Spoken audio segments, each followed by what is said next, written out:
Doctor, you've been inquiring into life for some time now, in a way that seems significantly different than the traditional philosophical or religious approaches in both the East and the West. How did you come to this inquiry, if not through a guru or a particular set of techniques? And what is the nature of this exploration?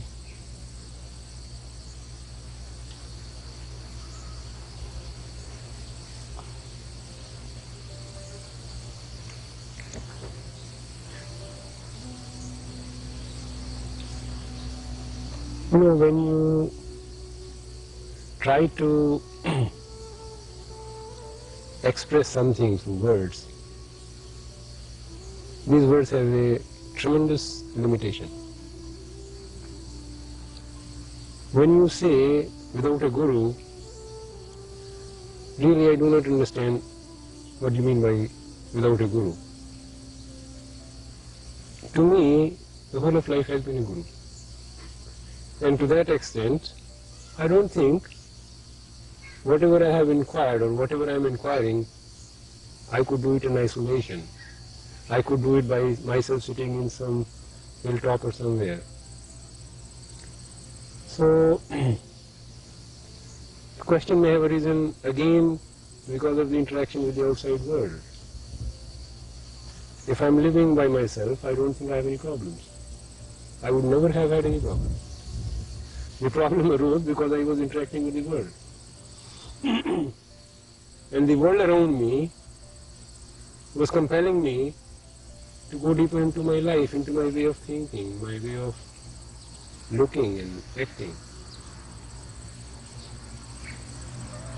And obviously, with the limited information that you have, or the conditioning that is imposed on you by your environment, by your culture, that conditioning does not provide with the answer. Then you have to look. And when you look, the answer again comes from the world around you. From somewhere, because the same life which is throwing the challenge is the same life which is giving you the responses. Then I happen to be only one instrument through which the challenge and the response, they are being reflected. And now I cannot say whether there was a guru or there was no guru. If you see in a limited sense that some personal guru who could have kept on guiding me all my life, from moment to moment, to that extent there was no guru. But whenever I was in doubt, whenever there was any question, the answer did come. From somewhere, I don't know how it came, but it came. Whether it came from a book, whether it came from some word uttered by someone, whether I got intimation in some dream, but the answer was always there. And I don't think without this answer coming from the outside, I could have proceeded with my inquiry. And then, even if you look at this whole question of inquiry and discovery, I could say some 10 years ago, 15 years ago that I am inquiring and I am discovering something new. My feeling is the knowledge that is present with the collective human psyche is there. All the experiences of the race are there and they are available to all of us. And most of the answers come from their storehouse. And in one sense, I am discovering it for myself for the first time, but the answer perhaps pre-exists. So I don't know whether it's a new discovery or there is something old coming up. And how far I am separate from the whole of the collective, how far I am separate from the human race. Whether I am an individual or I am just carrying on what the collective human psyche has been carrying on. I am just the continuation of the human effort. The form may have changed, but I don't see how I could disconnect myself from people who have inquired in the past, the Buddha or Ramakrishna, Raman Maharshi or Aurobindo, anybody. How could I dissociate myself from them? And had they not gone into certain discoveries, had not gone into certain experiences, certain attainments, and that was not available to us, I don't think we could proceed further. So much of our inquiry begins where other people's inquiry comes to an end. We're just taking up the thread further. So that we don't repeat the mistakes of the history. We don't repeat the mistakes committed by the thinkers and the explorers before.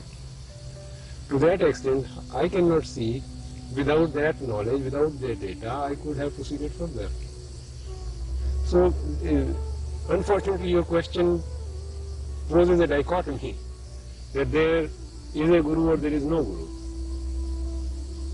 If you see from a limited standpoint, I can say I have no guru, in that traditional sense.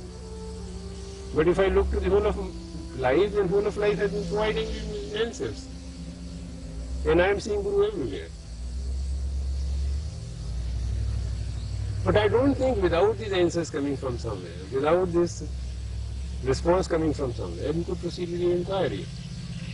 This is the question coming from the divided human psyche, where you see yourself separate from the world. And when you see yourself separate from the world around you, then you want to know whether it is your inquiry or your discovery, you are with a guru or without a guru. To me, these questions are irrelevant. Now that life could take the form of a book, could take the form of a word heard passing on the road, could take the form of a person who embodies it in his life. And I don't see, if I learn from any particular source, how will it belittle the significance of that learning. And I have never said a guru is not necessary. Perhaps for most people guru would be necessary. Even in a personal form, guru would be necessary. For few, guru would not be necessary. People who can look to the whole of their life, they are not close to particular form, they are not close to certain approaches, and they are looking only to certain authorities for an answer.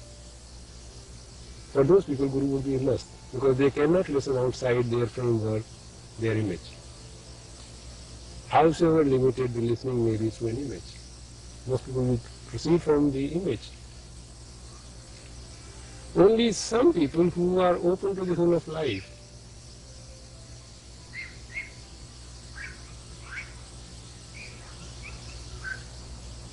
then no guru may be necessary, when the whole of the life is giving the answers.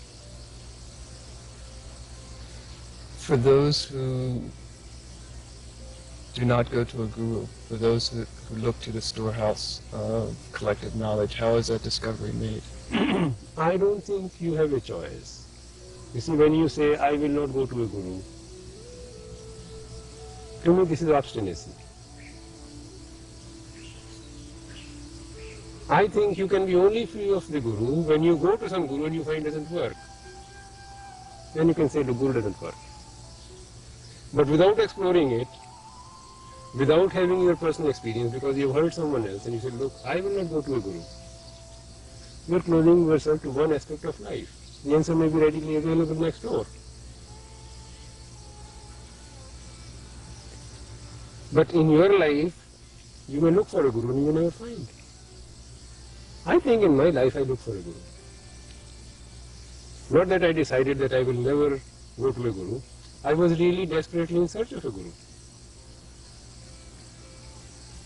And I wished that if I could have a guru, my inquiry, my process would be very short. The way I have learned in years and years of pain and sorrow and suffering, that could have been minimized. And so I wanted a guru. I prayed to God, please God, if it is possible, let me have a guru. But the answer was no. And I was very unhappy when I looked at people like Vivekananda or other people who had enlightened gurus, and how easy their life was and how am I struggling, I don't know anything. I try to read books, I try to listen to people and try to come to conclusions, and I don't know what is right and what is wrong. You have to go through so much of toil and hard work.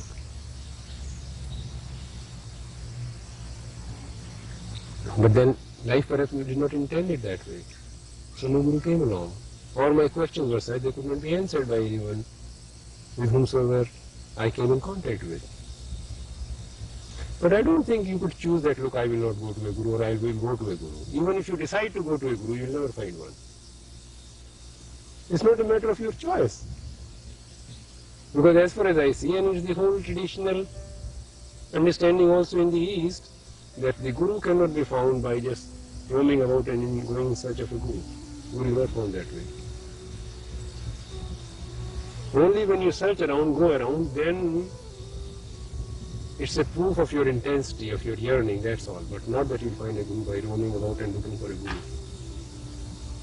Guru is something, an understanding of the heart, when you come to an understanding that you belong to here.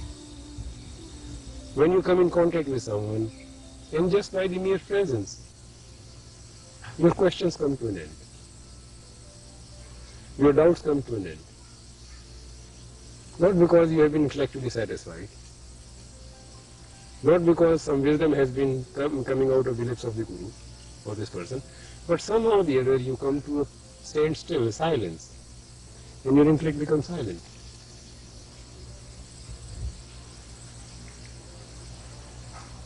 And your questions are answered just by the silence, no answer positively. Then you know that you are in the presence of the guru.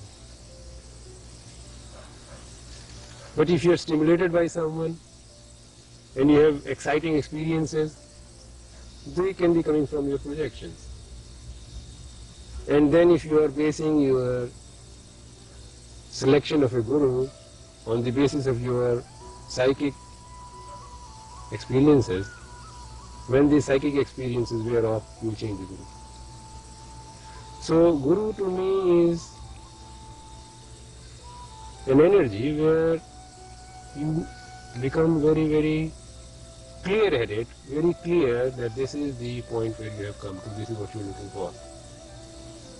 Not because you have gained something positive, but because the agitation and the quibblings of your intellect have come to an end, to have come to a rest. Most people, when they went to Ramana Maharshi, without much talking or anything, they used to have this experience, and they knew they are in the presence of the Guru. But Ramana Maharshi never claimed that he was the Guru. So it's not so much a question of somebody saying, I am the Guru or you are my Guru. It is not that. It is a relationship where there is an opening, where something is rent asunder. There is rent asunder. Your intellectual crust that you form around you of conditioning, it just cracks somewhere. That's the point that you are in contact with the Guru, whether it is from outside or inside. Yet historically we can see that very, very few of these enlightened beings in the past were able to pass on a full understanding to those who were their disciples. They may have passed on certain experiences, but very few were able to pass on this full light. Why is that?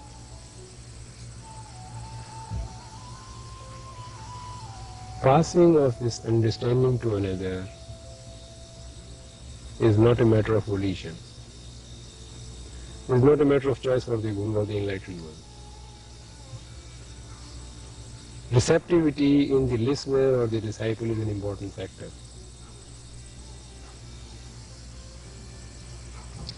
My feeling is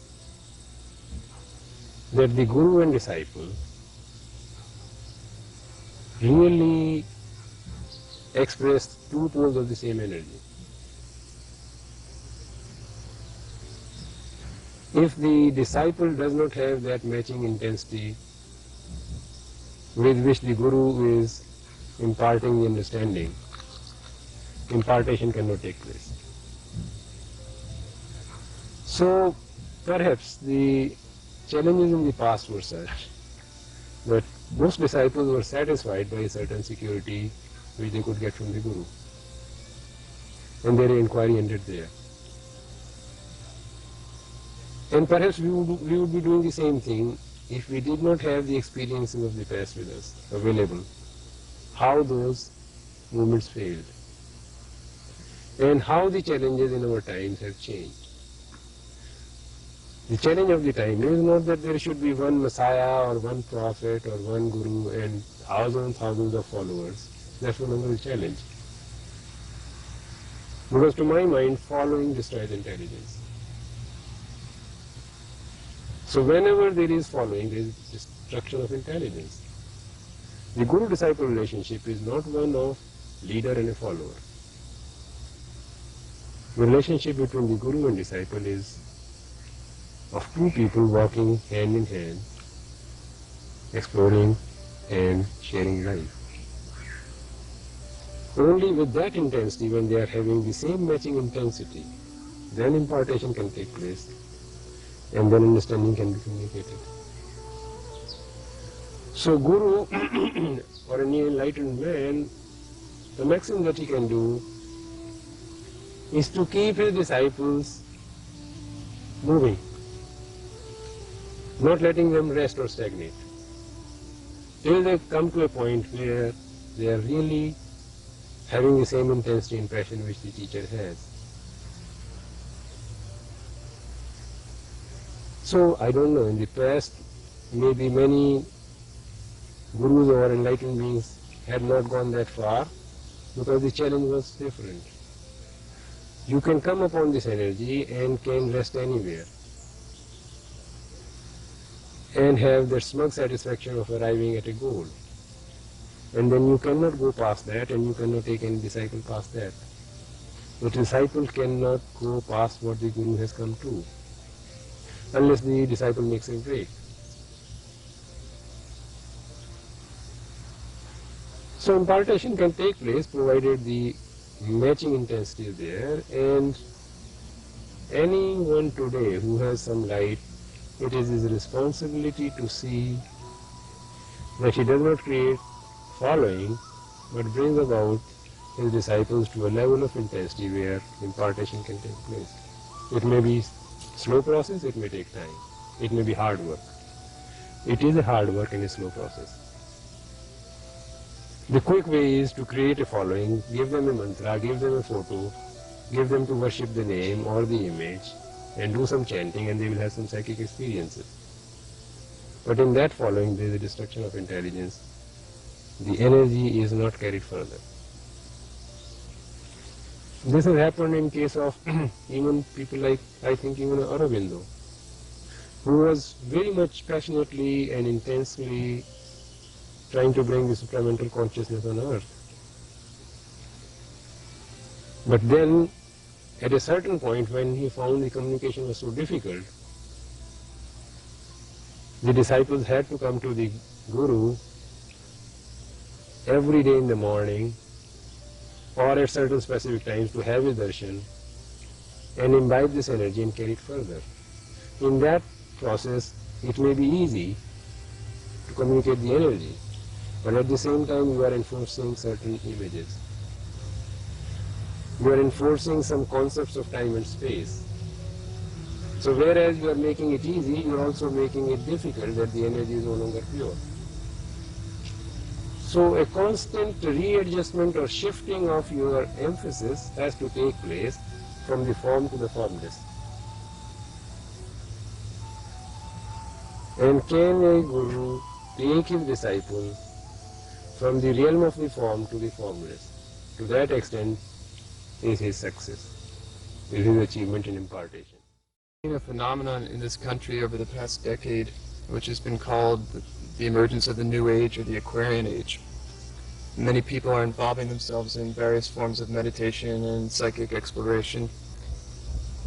Is there really a new consciousness emerging, or what really is taking place?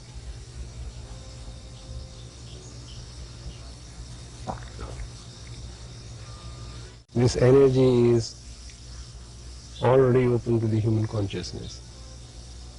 So it's no longer a question of bringing down this energy on earth, it's there. And many people are touched by it, whosoever are open. But how far any particular individual will go will depend what is his or her goal. What do they want? What do they expect? So if you have already some image of this new age, then I think you have already limited it. Then you are trying to bring about a modification through certain techniques. And none of these techniques is new.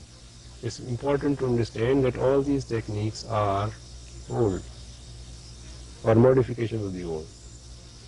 And they have been tried in the past and they have failed. If they had not failed, the whole thing would have been going on. It would have never been extinct or lost to humanity on a larger scale.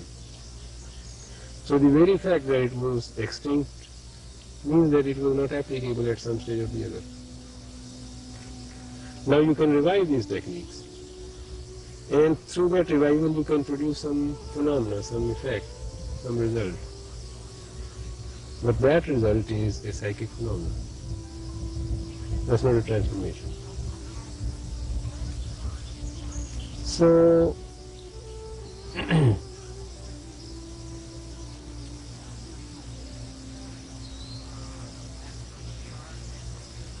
if you have any image or you have any particular technique to bring about this transformation, you have already limited it and you will not go past that.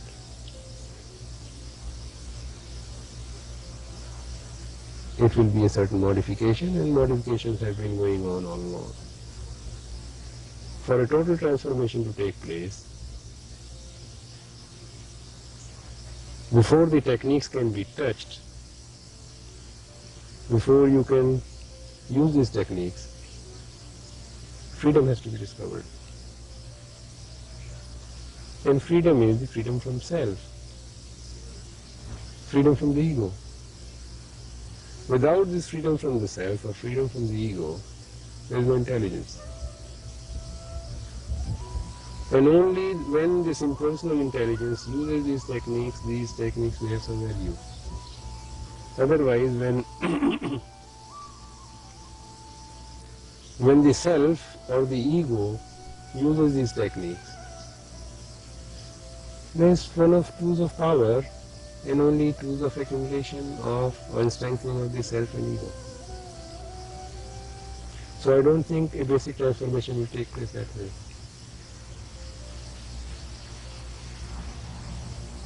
What is it that will bring about the transformation then? Transformation can be only brought about by, first of all, a simple self-awareness and finding out what you really want or what you really don't want. And what are you? Who are you? Who is the seeker? Who is the experiencer? Without basically answering that question, if you're looking for answers, those answers will be half answers, not true answers. So first thing is a self-awareness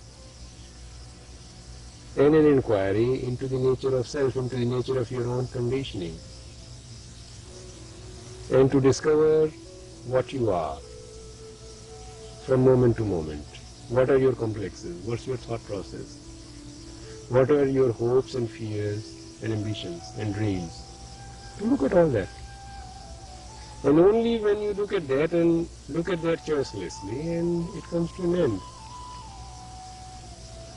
And in that state, when this self has come to an end, there is silence.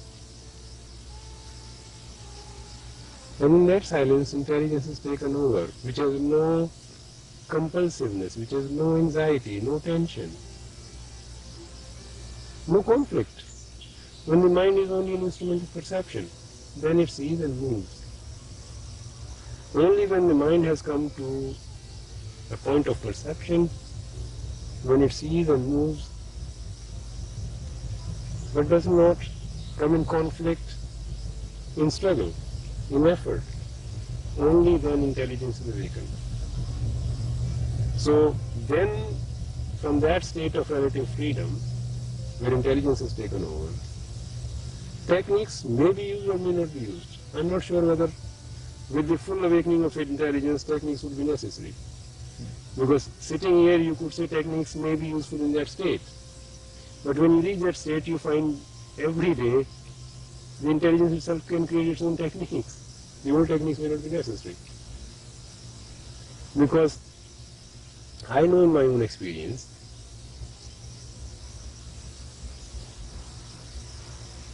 that what people have done in the past in 10, 20 years, people today could do in 10 days or 10 hours or 10 minutes. There was a time, there's still a sect in India, and there are the old sect, Sufis and saint sect, what you call Santmat, who are talking of the world and the subtle sounds and ahat sounds. They used to give a long discipline of mantra recitation, and then this mantra recitation will lead to subtle sounds, and subtle sounds will bring light, and then light will take you further, and there were various stages of unfoldment of this world. And many people would not be able to hear these subtle sounds after years of practice. It was a great achievement if they could hear these sounds. And today we find that many people just hear them without doing anything. Anyone who pays little attention, he can hear these sounds.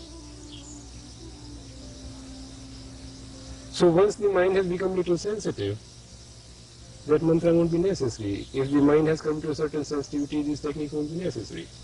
Some of these techniques are necessary to heighten the sensitivity of the mind. Not total sensitivity, but a relative sensitivity of the psychic level. So there these techniques had some value, but today we find that these techniques are becoming less and less necessary. People just come to it. And we have seen in the past also, some of these teachers who were traditionally trained through a mantra and things like that, their guru gave them a mantra. Many of these gurus have stopped giving mantras further.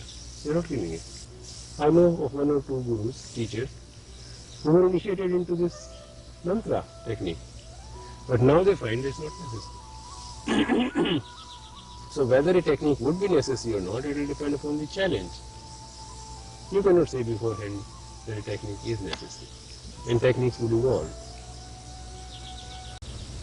But the techniques may be useful after realization to Could be integrate. if necessary.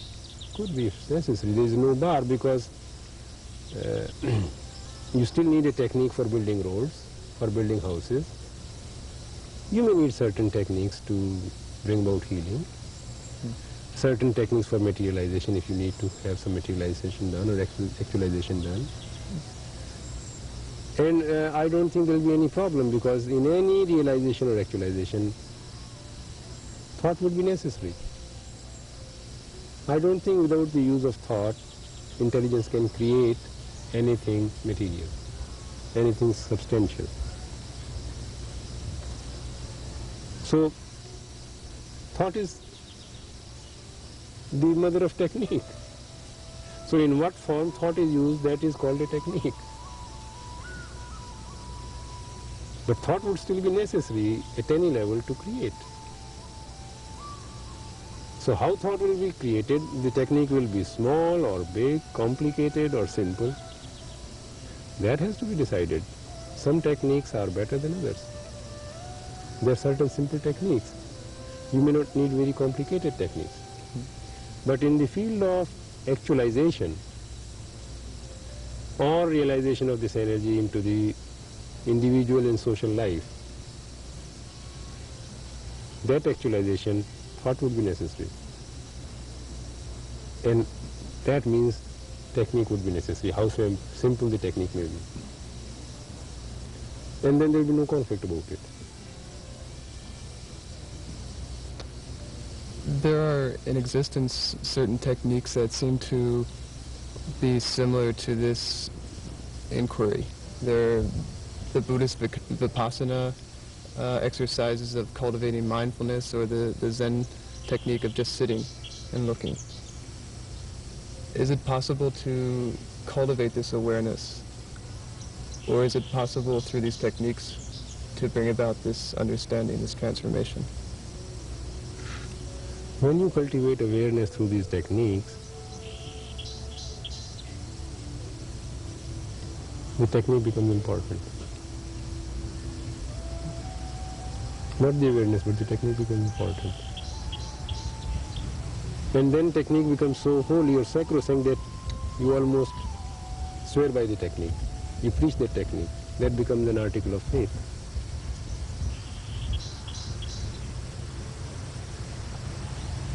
Now this technique will bring about a certain sensitivity of the psyche, as I said before. Certain faculties of the mind can be awakened. So the mental instrument will be refined. There is no doubt about it. With any of these techniques, when the concentrated energy is focused in one direction, there will be heightened sensitivity and increased capacity of the psyche. Many new faculties will open up. But the only question is, with these techniques, can the mind free itself of the center which is the accumulator, the center which is the collector of all these achievements and experiences? And the problem is not of vipassana or anything. Question is of the center which is accumulating ideas, principles, theories, beliefs, experiences, knowledge, and strengthening itself. What would be the factor which will bring about the disintegration of that center? Can vipassana bring it about? Can cultivated mindfulness bring it about? So if it can, then it will be fine, but I don't see how it will do it.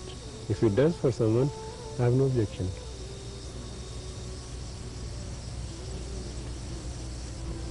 We're seeing now in the West many teachers coming from the East teaching Tantra, or Tantric techniques.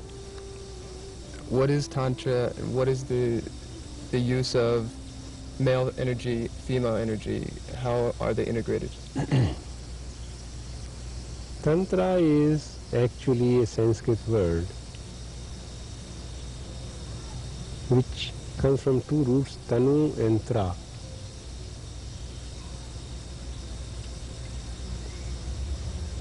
Tanoti trayati. That means trying to find your liberation through expansion of your consciousness. Finding your freedom through expansion of consciousness. And the moment you see the definition, that then Tantra is no longer a Hindu system or an Eastern system, the Christian mystics or the Sufis or anybody who have been expanding this consciousness by mind expanding drug or by through mantra or by relating to a higher will or image, that's all Tantra.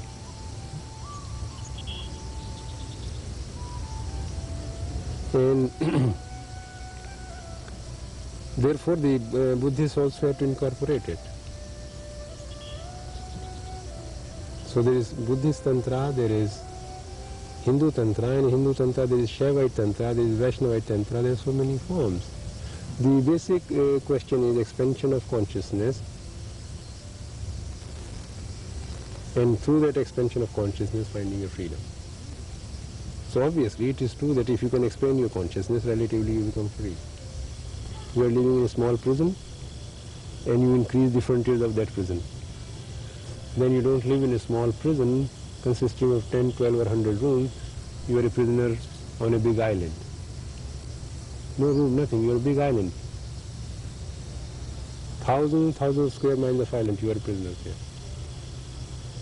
So your prison has expanded. To that extent that freedom comes. And some people perhaps did touch the supreme energy through that. They did come to liberation of freedom, total integration of life. But one who came to it when he started trying to communicate it through these forms, it could not be communicated. Because the recipient is looking for something else. He gets stuck up somewhere whenever he gets power. And in these, the use of symbols, the formulas, is important. So whole of these magical rituals in the West is in form of tantra. And you are going to find this expansion through concentration. So you have to concentrate your mind, and for concentration you need a formula and you need an object for concentration. So you have rituals and you have objects on which to concentrate. For mind it's easier to concentrate on certain symbols to which it is naturally attracted. So the symbol is chosen according to your inner urge or your choice. There are powerful symbols, and with those symbols the mind energy can be concentrated so strongly that the realization or materialization takes place very quickly. So the actualization takes place very quickly through these tantric techniques, the shortest way to come in to create reality. So through these tantric techniques you can bring about different levels of reality or actualization into existence. But same question arises: without the understanding of the self, without the understanding of the experiencer, all this achievement in actualization, realization, emotionality, it still creates division.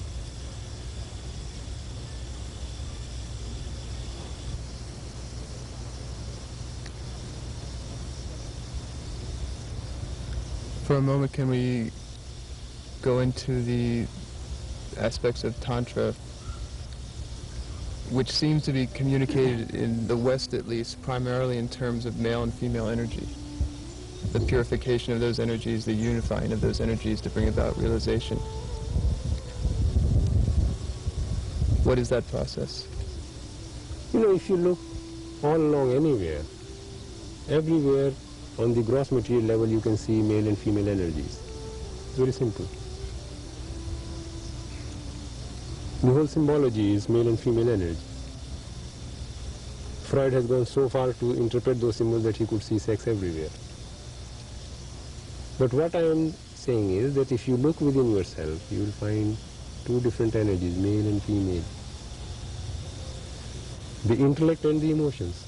The intellect being the male and the emotions being the female. The intellect being dominating, the emotional side being submitting, withdrawing.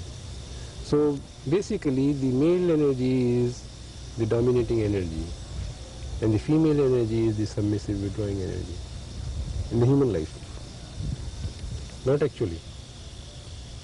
This is the reversal of the process. Man, because of his powerful intellect and his muscular power, he has dominated the female outside, and in the same way this powerful intellect has stifled the emotional life completely. So not only the male is dominating the female outside, the male inside is also dominating the female inside. Female is the creative principle which has not been allowed to express. Beauty you cannot create through mathematical formulas. You need certain softness, the quality of heart, for the female energies to express. So only when the male and the female are harmonized in the human body, the transformation can take place. When they are balanced, there is neither the male nor the female, neither is the intellect nor the emotion. It is intelligence. It's love. Love is neither intellectual nor emotional. It's an expression of intelligence. Another part of this New Age movement is what is called holistic health, which seems to be an attempt to treat the whole being, the whole person, as opposed to suppressing the symptoms. And also we see psychic healers and faith healers who seem to be working on a deeper level than the physical. But no one seems to have found the basic causation of disease or how to eradicate it. What is that cause, and is it possible to do away with it once and for all?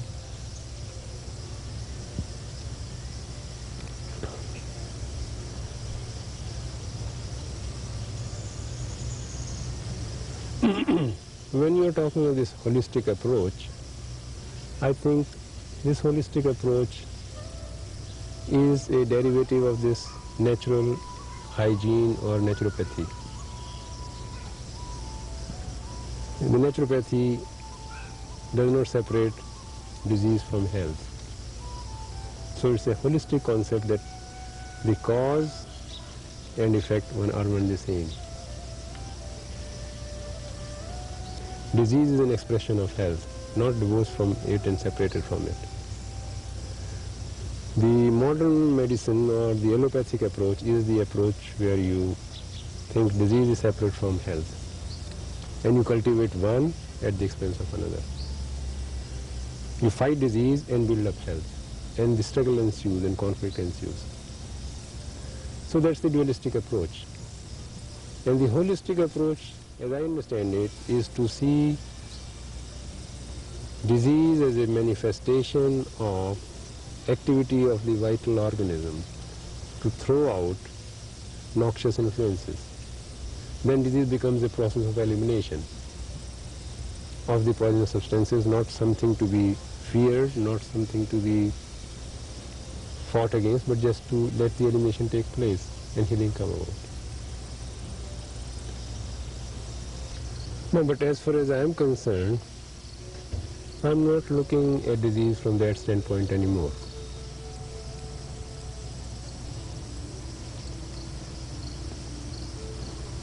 After having gone through all these various approaches of healing, the allopathic approach, the homeopathic approach, naturopathic approach, psychic healing, mental healing, autosuggestion and all that, I am looking at disease from a different angle. To me,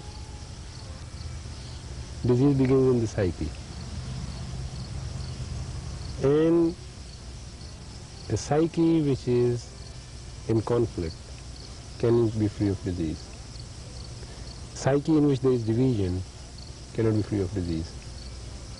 So the conflict in the psyche is the disease, whether it manifests only on the psychological level or it expresses on the physical level as well.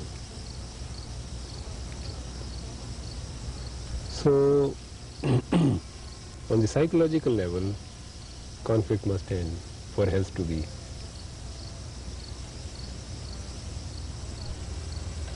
But this conflict can end on very superficial level. But that will not free you from disease, it will give you a relative better health. If you can come to this ending of division in the psyche on all levels, superficial as well as deep, and the energy of unity has started expressing in your life. And when you bring this unity of life as a day-to-day reality in your everyday life, you live it, you realize it. Only in that state there is a total freedom from disease. If you have a division between you and the environment, if you are different and the trees are different, the plants are different, then the pollen is going to affect you, then you are subject to effect from the pollen. If the animals are outside you, there is a division between you and the animal. The animal's poison is going to affect you. If you are separate from this outside environment, then the pollution is going to affect you. But when you start living in this energy of oneness, non-duality, and it becomes an actual realization Disease has ended completely, on the psychological level as well as physical level. And at that point, the body starts undergoing changes, moving towards mortality. There is freedom from disease and freedom from aging.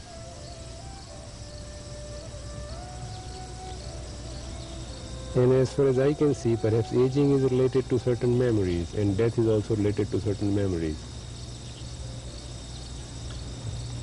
The reality in which we are living is our own creation. I see that the reality which we live, we believe in infection and infection is there, infection has an effect on us. By a certain transforming process in the mind, if I can block this memory of infection, bacteria is the cause of infection in my consciousness, my body becomes relatively immune to the bacterial invasion.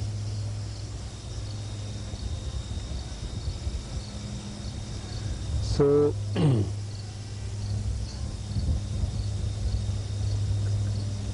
the reality is created by thought from memory, and we live in it. And even if we come to the silent mind, in that silent mind also we are subjected to these laws of nature.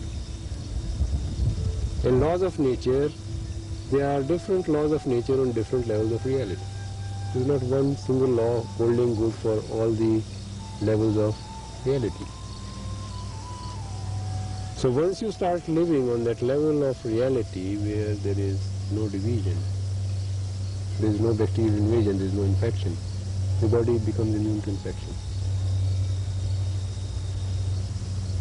But so long as you have this memory of infection and disease caused by certain foods or certain substances, certain poisonous substances, certain bacteria, viruses, you are subject to it.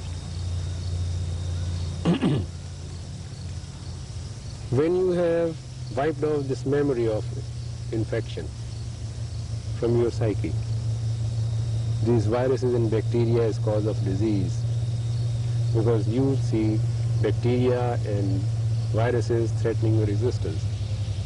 You are separate from the bacteria and viruses.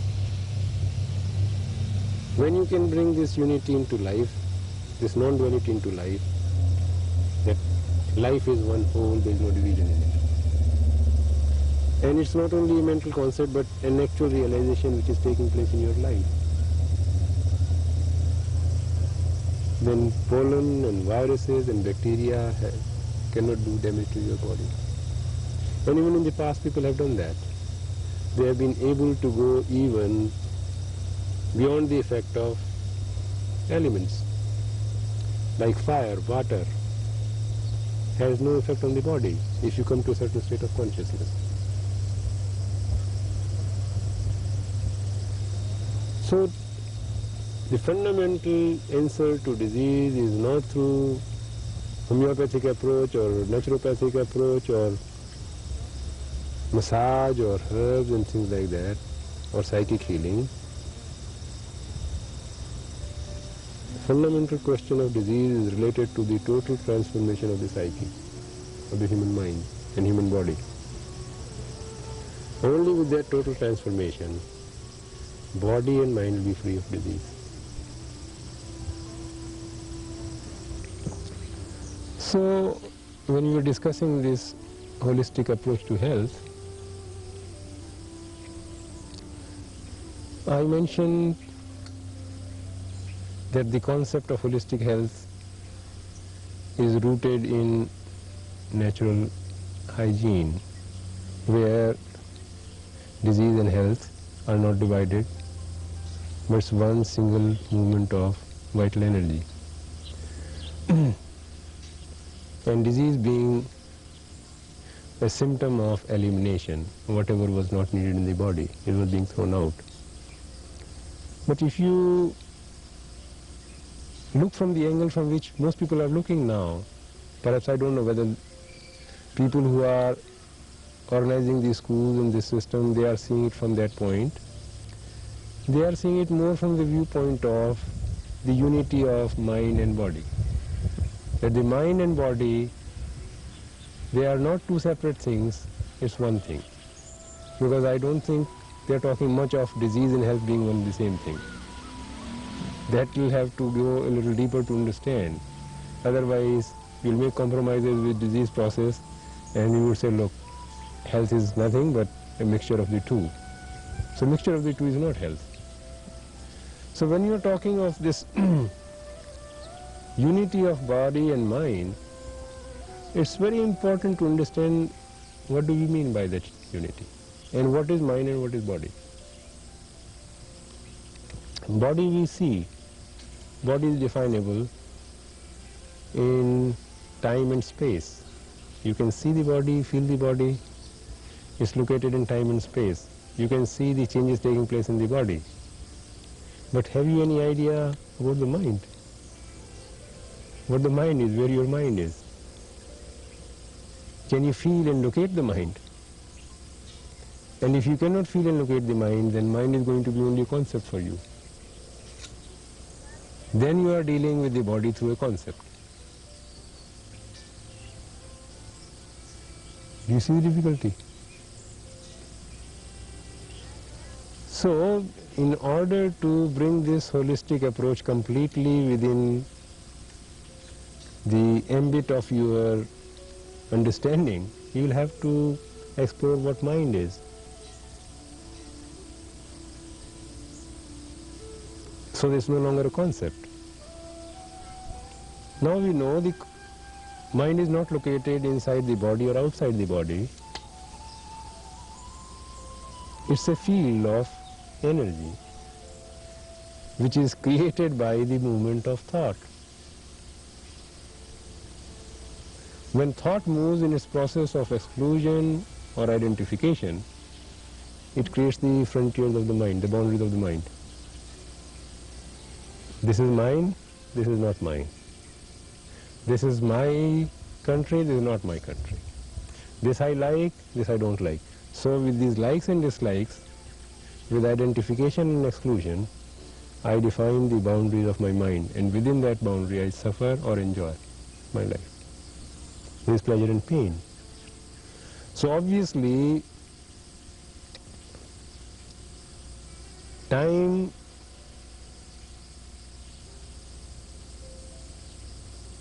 is the basis of this mind, because it's built through thought, through memories.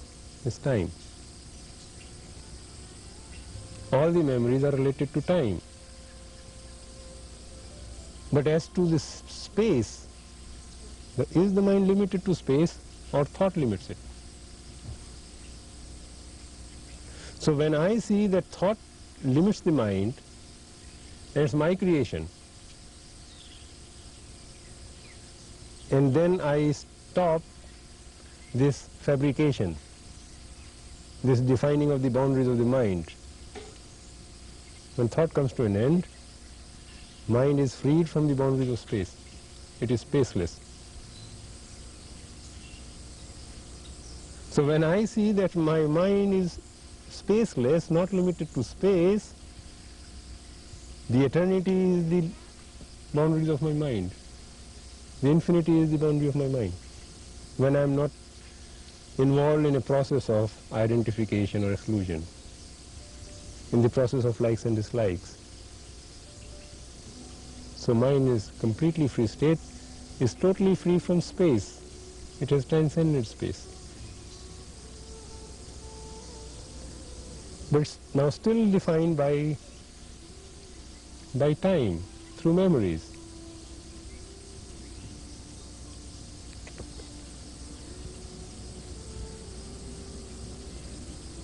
Now, if I start looking at myself, at the collection of my memories, through time, then I find that certain memories apply and certain memories have become non-functional. Certain memories are necessary for survival and functioning, individually and socially, And certain memories have become obsolete and meaningless, and they hinder the movement of my individuality, my body and my mind. So then begins a process of wiping out the memories which are non-functional. And here I must emphasize, this is not a question of thought or the me or the ego doing it. Here entirely a new element comes into operation, that's intelligence, which is not individual but is collective, is total, is not fragmented. So now intelligence takes over the function of wiping off those memories which are not functional, which are obsolete. Me, mine, my pleasures, my likes, my dislikes, memories of health, memories of disease, memories of pain, memories of cancer, fear of death, all these memories. So can the mind, memories of limitation, lack, now these memories have to be wiped off. And once these memories have been wiped off, you're free of time. The mind is free of time also. So mind has to go immediately. Through perception, immediately it has to go from the limits of space into spacelessness. Into eternity it has to make a jump straight away. This is timeless. But the working on the memories which are non-functional and wiping off of that record is a process which may take time. So this is the process in which the psyche gets involved once the space created by thought comes to an end. The limit created by thought comes to an end. So first stage I would call the stage of spiritual transformation. When thought stops making these boundaries, that's spiritual transformation, which is timeless. And second stage of intelligence operating in the psyche, where these memories which are obsolete are wiped off, is a process in chronological time, not in psychological time. Psychological time is over. And now, then can I see myself not as limited to the body, but as an intelligence, as an energy which is manifesting through timelessness and spacelessness? And can those perceptions, those understandings can be translated into the body? Then my body, my mind is free of psychological hurt, because there are no memories of hurt anymore. Mind doesn't store hurt. And when it doesn't store hurt, it does not perpetuate hurt. It does not store the memories of sickness, so it does not perpetuate sickness. Some sicknesses may come. For example, I may have a sore throat or a cold, but instead of lingering on for 3 days or 3 weeks, it may be over in 3 hours or 5 hours or 6 hours, or a day maximum. The cold running into 3 or 6 days may just come to an end in 3 hours, just a sneeze and it's finished. Just because this symptom is still come, because it has to reflect a certain sensitivity what is happening in the environment. So now a sneeze or a cough is no longer sickness to me, but is an instrument of sensitivity, of seeing, perceiving what is taking place in the environment, atmosphere, but it's no longer a disability. You understand? But to my mind, if you have immortality as a goal, and you are trying to seek immortality in time, that time is death. You know, you will be surprised, in India, in Sanskrit, the word for death is also time, kal. So in Sanskrit, kal means time and kal means also death. So once you live in this time, mortality coming somewhere at the end, you've already postulated your end. There is no end.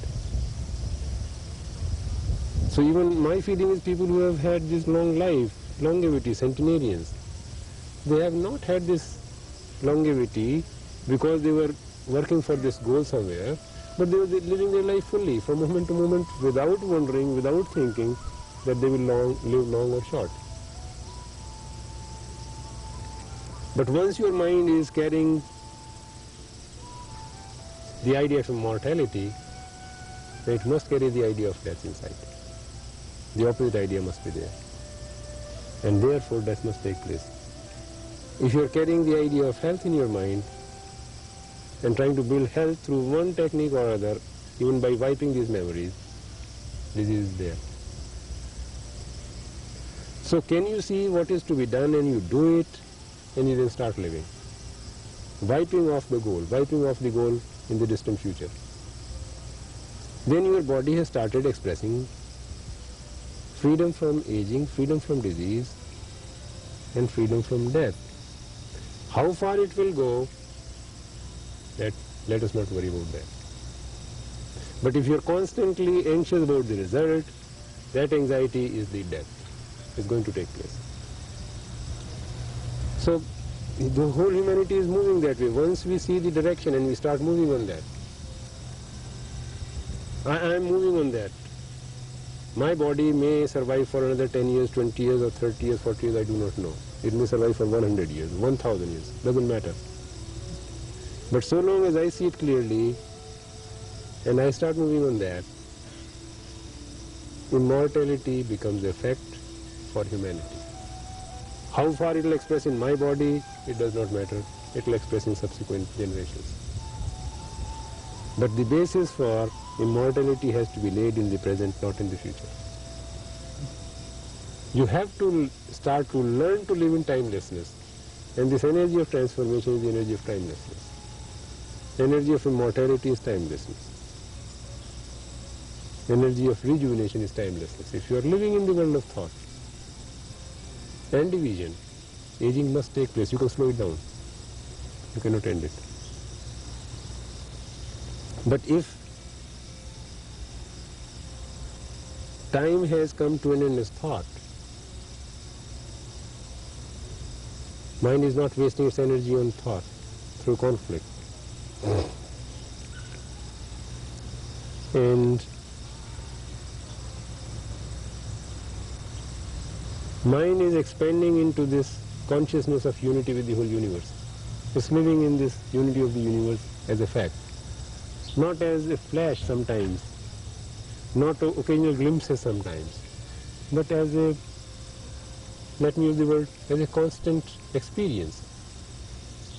As your constant experience is to be sitting on this chair or being on this earth is a constant experience, so can it be your constant experience that you are one with the whole of the universe and there is no division? If you can live in that reality of non-division with the universe, then you are the universe. No agency in the universe can destroy your body.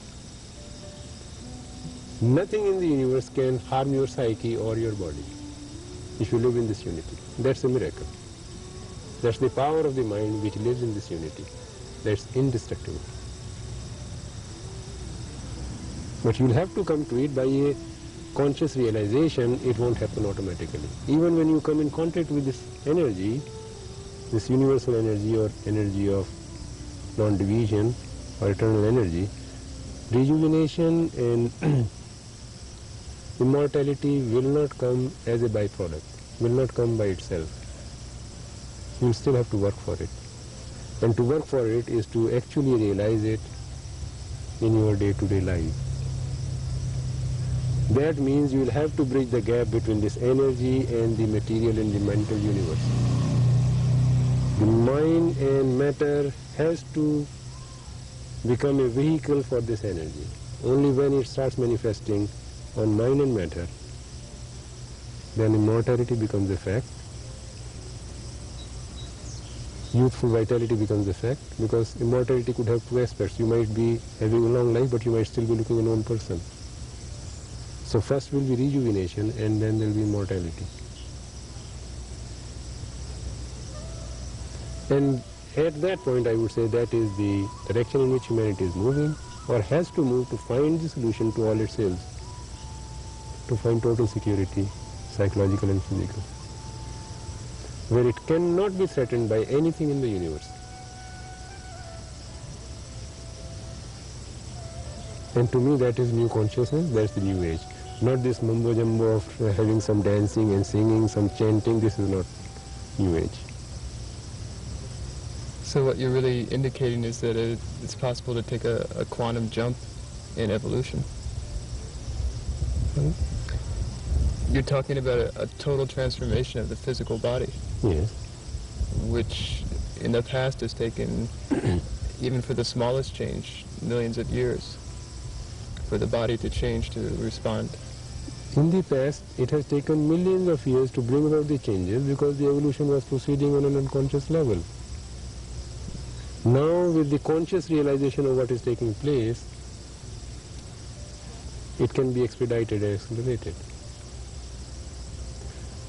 So, conscious intelligence had not started manifesting in the universe, on this planet, in those times, and therefore it took a long time to evolve these forms. Now with the whole experience of the evolution, whole history of the evolution, all the pitfalls, now here we are. But here, as I said before, you have to differentiate between Aurobindo postulating this evolutionary jump and what I am saying. That this conscious realization or conscious impetus into the evolution has to take place through timelessness. It may still take time. In the physical organism it will take time. 10 years, 20 years, 100 years, I don't know how long it may take. But it could be much shorter if this unity in the psyche can be brought about completely. The psyche is completely freed from conflict. And time has to be wiped off as a goal. Not goal in the future, goal in the now. In whatever measure you may express it, doesn't matter. But the mind has to live in timelessness.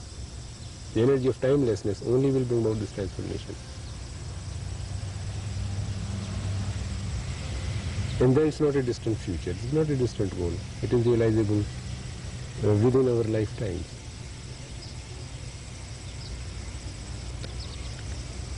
So death may become a thing of the past, but what so many religions, so many philosophies have gone into this area of death and created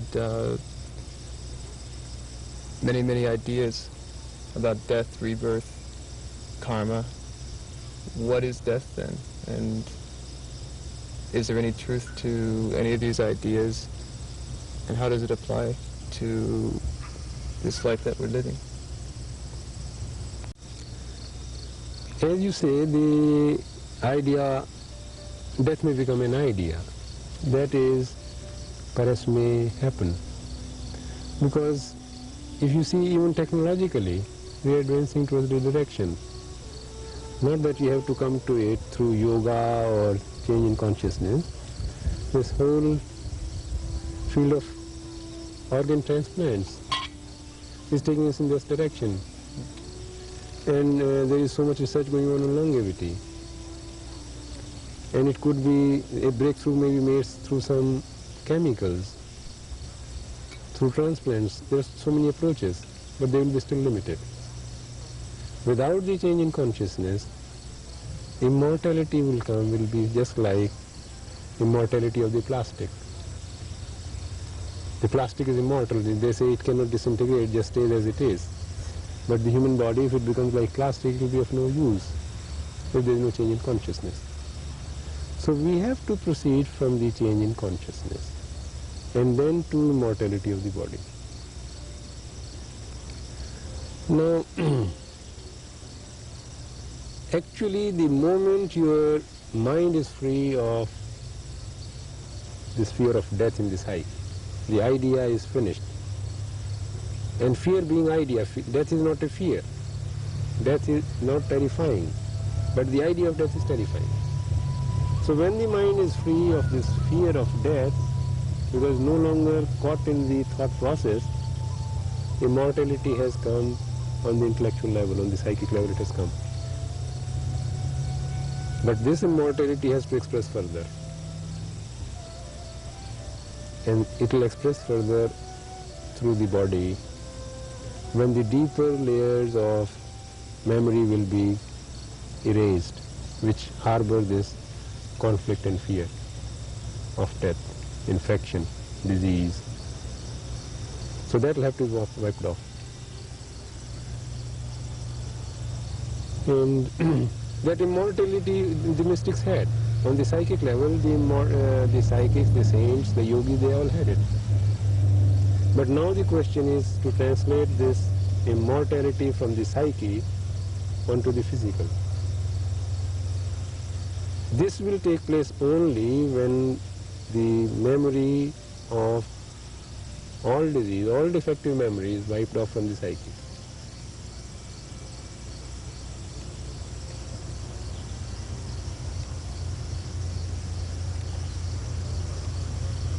Now,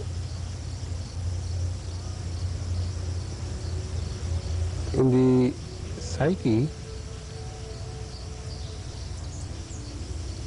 when you come to a point when you are not hurt, you cannot have a psychological hurt. Nobody can hurt you psychologically. With any rash words, any insult, any denunciation, anything, when they cannot hurt you. Nobody can hurt you psychologically. The basis of immunity from hurt on the physical level has been laid. Then body can be free from hurt also. Nothing will be able to hurt your body. But the ending of hurt has to take place on the psychological level first.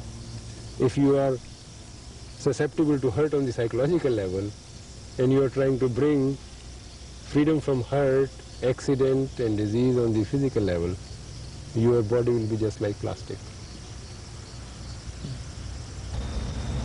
So as I was saying, life is a continuity. But when the human mind thinks in terms of continuity, you have to see from what standpoint the mind is thinking about it. Whether the soul is some eternal principle which is continuing with all its beauty, with all its fragrance, it takes reincarnation and goes from reincarnation to another reincarnation, expressing the wholeness of life. Or it is some small collection of petty memories of jealousy, hate, violence, acquisitiveness, competition, collection of those memories which you call the soul, which reincarnates and repeats endlessly from one existence to another. So for most of us, when we are living such a petty, shoddy life of competition, hate, jealousy and violence, I think continuity must end. The problem is not whether the continuity is there or is not there, but the question is this continuity must end. And to postulate that in time a transformation will take place. In time, soul will undergo certain changes and break will take place. In time, modification will take place, but complete mutation or break cannot take place. This is one thing to understand. So this whole idea of reincarnation, there is some substance to it. Because after the death of the body, something survives, thought survives. Your tendencies, your memories, they survive. It's part of the collective consciousness. And they may get identified with one particular new body which is being born. And through that identification there is continuity. But to me, the real birth would be not identification of thought with a new body, but the creation of a new body through a universal mind, which is trying to express itself. So each body being expressed as an expression of this eternity, of this universal mind, which has no limits, which has beauty and fragrance. So that would be real reincarnation, real birth. And then the question comes whether this will continue point is, once the human mind has come to that point, it is deathless. And then real continuity or immortality will express. At the moment, what we are calling continuity is a continuation of fear, anxiety and tensions. I think that must end.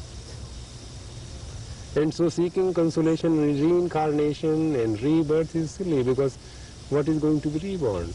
All your pettiness and jealousies. And I don't see, when I don't change today, what miracle is going to happen tomorrow that I'll change? How can I hope to change tomorrow? If I don't change in this birth, how will I change in the next birth?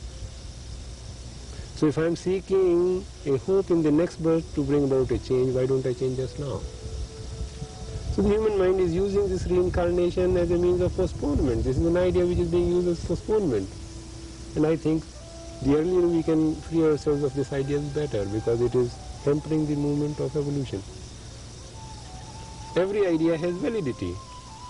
No idea is absolutely totally false when it is holding the psyche for so long. It has become part and parcel of the human psyche. And therefore, once it is part and parcel of the human psyche, you can't say it is false. It is not true. The question is how this idea is being used for stagnation. And therefore this idea must end, and let's find out true immortality and true eternity.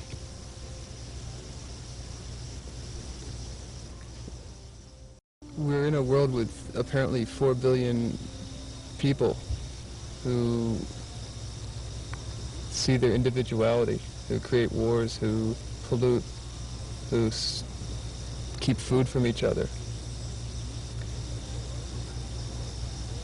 How is it possible to bring about this transformation to the entire world? Each one of us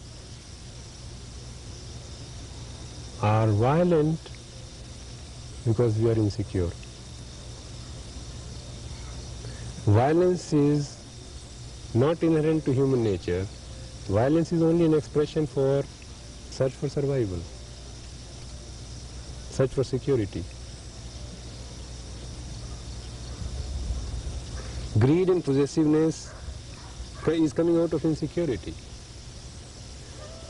So when the whole human race is struggling for the survival, it's only expressing that immortality, is expressing that seed which is there in the whole human race. And therefore I don't see that this human race is condemned simply because they are violent. All that the humanity has to learn is that that is not the way of security. There is another way of security. So you'll have to offer to human beings the real way of security. And once the real way of security is there, everybody can give up these petty jealousies and petty quarrels and violence. War, violence, everything is coming out of that insecurity and fear. And if you and I can understand that insecurity cannot end through violence, but cannot come through thought, can only come through contact with this absolute energy. By realizing this energy in our life, then only security can come. When nothing in the universe threatens you. My feeling is that if you come to this realization that you are one with the universe and there is nothing else excepting this oneness, you can come to a point where nothing can threaten you in life. That's the only security, otherwise you are always insecure, whether you go on the road or you are in the house. There is a fear of burglars, there is a fear of accident, there is a fear of disease, there is a fear of atomic war, there is a fear all the time. So to my mind, life in every form is expressing this divine essence, the search for security. Why? Not because we are insecure, but because our bodies are expressing survival. Every cell is striving for survival. The brain cells are striving for survival. So whole of our life, the thought itself is thinking of survival, is trying to perpetuate itself. All that thought has to learn, all that body has to learn, that survival does not lie this way, not through war and competition, but by seeking security in this absolute. And then transformation is available to everyone. It okay, it's available to everyone. Is everyone interested? Is everyone going to take it? Is everyone going to be available to it? That is for everyone to decide.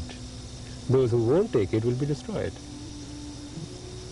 So we are coming to a critical point where either you act intelligently or the destruction is impending. So if you don't take it, you don't take it, that's the end.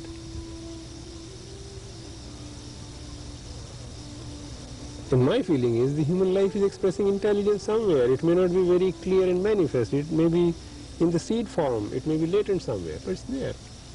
Most people will accept it. Question is, can you communicate it to them rightly? The failure is ours. We cannot communicate to them. And we blame humanity, that humanity is petty and jealous and conditioned. They can't listen. They don't want people. No, I don't think so. Everyone would change, everyone would be willing to change if you can communicate. So people who have come to this understanding of this light, they have not been able to find the means of communication. They are still struggling with the limited forms of communication, the old traditional approaches. Or if those new revolutionary approaches which are coming, some of them are so blunt, so shocking, that most people are not prepared to understand what's going on. So can those of us who have some understanding of what is taking place find out the proper means of communicating to others? That's the problem, not that 4 billion people cannot change because they are stuck up with their petty jealousies and things like that. I don't think that's a problem.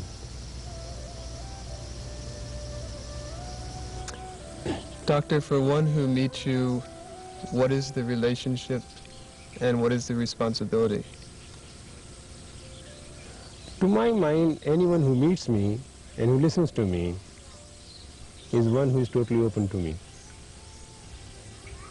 And if I may say so, the word has been much abused. There is a quality of affection, quality of love, relationship. Without that quality of love or affection or relationship, listening is not possible. We cannot listen to another if there is no love, no affection. So if someone can listen to me and meet me, we are meeting through love, through affection. And that love and affection is the transformation, not the listening and meeting. So if the love and affection can touch your heart, that's the organic alchemy.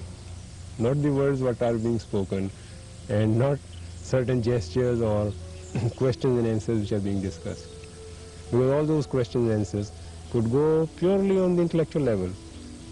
But what is sustaining is the transformation where the mind is touched by love and affection. Love and affection being energy of the other world, not of the mind or matter. Thank you.